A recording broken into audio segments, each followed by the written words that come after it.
घरी तू सुद्धा तिच्यासोबत लग्नासाठी तयार. अरे पण दादा, मी त्या दृष्टिकोनातून मंथलीकडे बघितलंच नाही आणि आज अचानकच तिच्याशी लग्नाचा विचार. आणि आता जास्त विचार करायची सुद्धा काही गरज नाही. बाबा तुम्ही?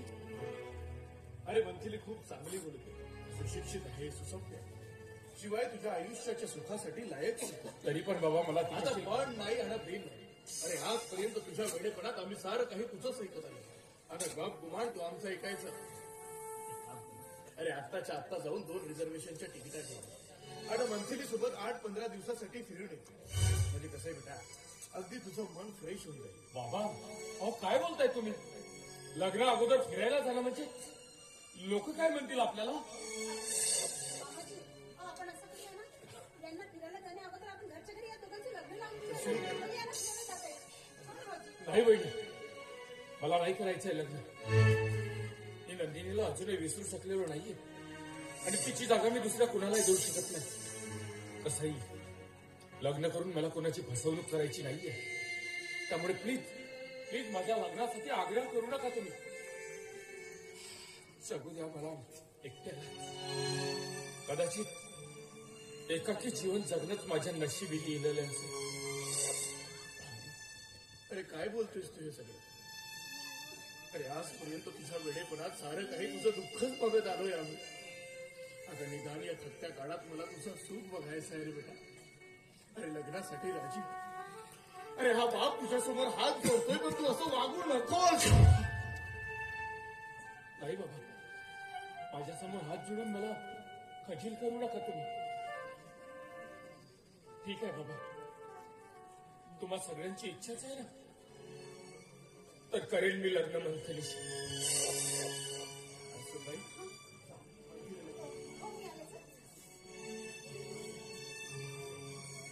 अरे जे काही तुझ्या आयुष्याशी घडलंय ते सगळं विसर आता आणि नव्याने तुझ्या आयुष्याला सुरुवात.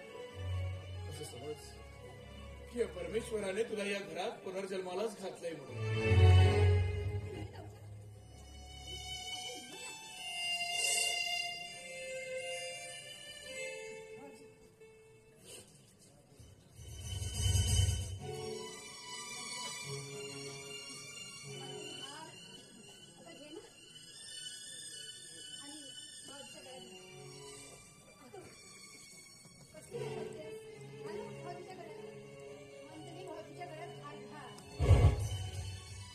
कसला विचार करतोस? हार घाल ना, घाल का? थांबा साहेब, असं अनर्थ करू नका. एकनाथ काका तू हे चोर माणसा, तू कशाला आलास पुन्हा इथं? कुणाला चोर म्हणताय तुम्ही? मला? मी चोर नाहीये, तर खरे चोर तुम्ही आहेत. तुम्ही आणि ही तुमची निर्लज्ज बायको स्त्री जातीला कलंक आहे. अरे माझ्याच घरात येऊन माझ्या घरच्यांना वाटते ते बोलण्याचा अधिकार दिलाय कुठे तुला? चालतोय माझ्या वडिलातून. भगवान हा जर असं ऐकत नसेल तर याला धक्के मारून घराबाहेर काढ. बोलू दे त्याला जे काय बोलायचंय ते. एकनाथ काका सांग, कुठल्या अनर्थाबद्दल बोलत होतास तू? अरे अनर्थ माझ्या आयुष्याचा नसलाय हा आपल्या घरून चोरी करून गेलेला खरा महाचोर आहे. मी चोर नाहीये, तर तुम्ही स्वतःच्या स्वार्थासाठी माझ्यावरती चोरीचा हार घालून मला घराच्या बाहेर घालवलं. आणि आज हे निवड बोलत नाहीये मी, तर ह्या ठिकाणी पुराव्याविषयी आलेलो आहे. काका या.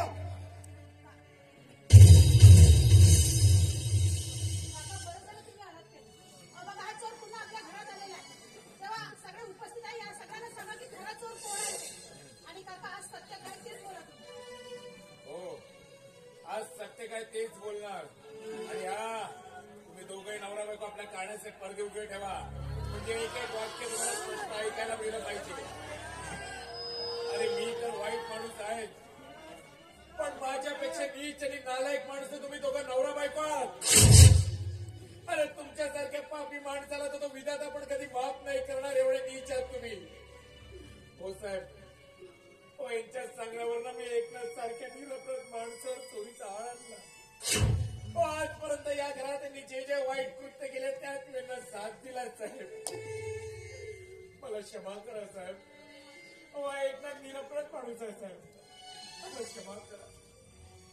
अरे नीच नालायक माणसा, अरे ज्या घरात तुला राहायला जागा दिली, खायला अन्न दिलं, त्याच घरात एका निरपराध माणसावर माझ्या हातून पाप करायला लावलं.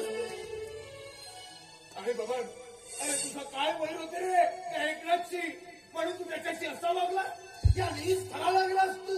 हे काय सांगणार साहेब, खरी परिस्थिती तुम्हाला मी सांगतोय. अहो तुम्ही नंदाताईला या घरात आणलं. थांब काका, नाव काढू नकोस त्या कुलटा आणि कलंकिनी स्त्रीच्या या घरात. साहेब, नंदाताई कुलटा कलंकिनी नाही आहे.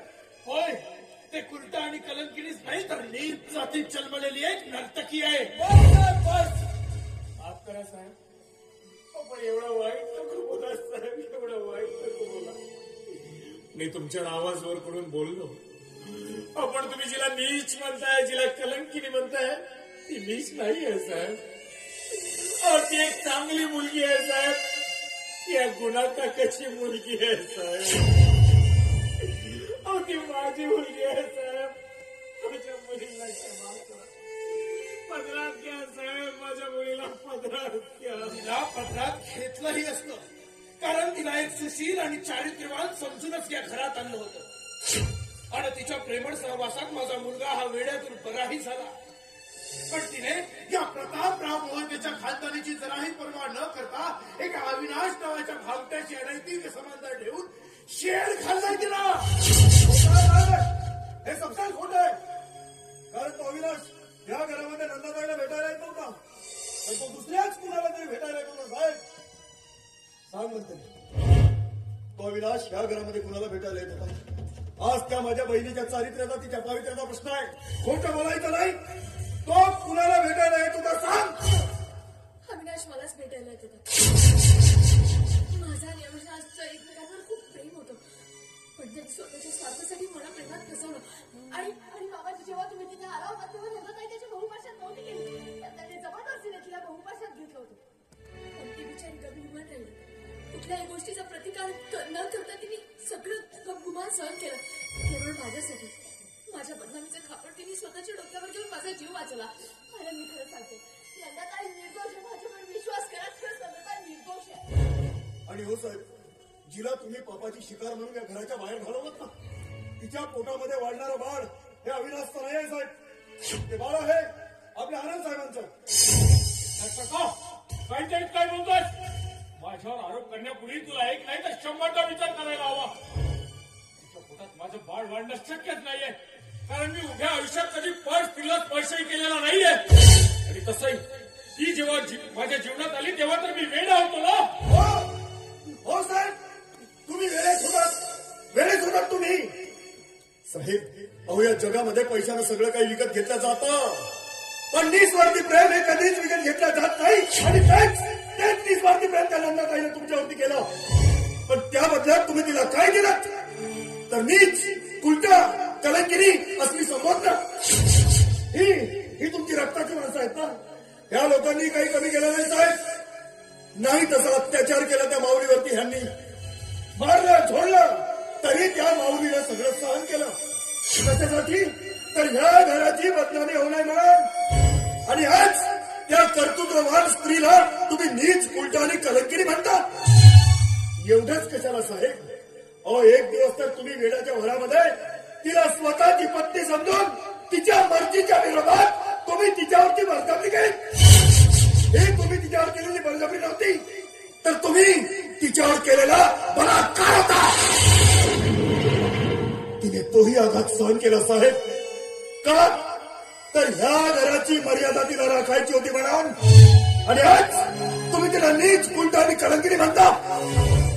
साहेब, ज्या वेळेस तुम्हाला तुमच्या केलेल्या कृत्याचा पश्चाताप झाला त्यावेळेस तुम्ही स्वतःच्या हाताला स्वतःचे डोळे फोडायला निघाला होतात. तेव्हा त्याच माझ्या बहिणीनं तुम्हाला रोखलं होतं, तुम्हाला आधार दिला होता. आणि आज त्या सहनशीलतेच्या माऊलीला तुम्ही नीच, उलटा आणि कलंकिनी म्हणता. साहेब, ती माझी बहीण आहे साहेब, माझी बहीण आहे. ती नीच, उलटा, कलंकिनी नाही आहे, तर पवित्र आहे साहेब, पवित्र आहे. नंदाताई खरंच पवित्र आहे. तिच्यावर वास्तेचा जो काही आरोप झालाय त्यात सगळा दोष माझा आहे. काय मग सगळा दोष तुझा असताना देखील त्यावेळी का सांगितलं नाहीस तुम्हाला? का लपवून ठेवलंस माझ्यापासून? आणि आज माझ्या खोटं प्रेम दाखवून माझ्याशी लग्न करायला निघालीच? लाज वाटली नाही तुला माझ्याशी लग्न करताना? अरे नाही, मला हे लग्न मान्य नव्हतं. त्यांनी जे काही केलंय ते केवळ त्यांना त्याच्या जीवासाठी नाईलाज असतं मला हे करावं लागलं. कारण मी जर तुमच्याशी लग्न जर केलं नसतं तर ताई आणि भाऊजींनी नंदा ताईला जीवे मारलं असतं अशी मला त्यांनी धमकी सुद्धा दिली होती. म्हणजे दादा वेळी तुम्ही